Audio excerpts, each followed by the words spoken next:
Stéphane Laberge. Il a fait vraiment plusieurs livres intéressants.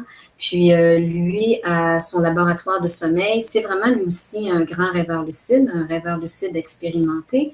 Puis il a vraiment bâti une équipe de rêveurs lucides expérimentés. Ils se sont appelés les Orinautes. Puis eux ont fait vraiment énormément de tests sur le rêve lucide pour être capable de le prouver, premièrement, scientifiquement. Fait qu'ils ont branché dans leur laboratoire de sommeil des rêveurs lucides sur des électroencéphalogrammes, bon, puis être capable de remarquer à quel moment arrivait le rêve lucide. Ils ont développé une technique pour que le rêveur lucide soit capable de communiquer avec le monde extérieur durant le rêve. Et qu'il l'a fait à partir des yeux, parce qu'on sait que le mouvement des yeux, le Rapid Eyes Movement, parce que quand on rêve, notre corps est paralysé. Les grands muscles du corps sont paralysés durant la période de rêve, mais pas pendant le sommeil, juste pendant le rêve.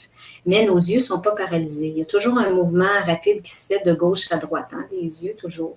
Fait que lui, sa technique, ça a été de faire un signe de haut en bas avec le monde extérieur pour être capable de communiquer avec eux. Fait qu'ils ont compté, ils ont chanté, ils ont fait tout plein d'exercices là, qui seraient longs à raconter pour prouver déjà que le rêve lucide existait, pour montrer qu'on a notre pleine conscience et qu'on est vraiment capable de poser des gestes précis. Autrement dit, ils pouvaient se dire à l'état d'éveil un bout d'histoire, s'endormir, être lucide, continuer l'histoire, puis il pourrait, une fois réveillé, raconter la suite de son histoire. Tu comprends? Pour montrer qu'on a vraiment toutes nos facultés intellectuelles vraiment durant le rêve lucide. C'est passionnant. Eux autres, c'est comme un code préétabli.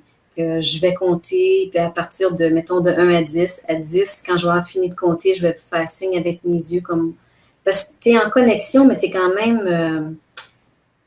comment je pourrais vous dire? Si une personne à côté de moi me parle, je ne l'entendrai pas de la même façon que tu me parles présentement. Ça va influencer mon scénario, mais ce n'est pas aussi direct que ça l'est à l'état d'éveil.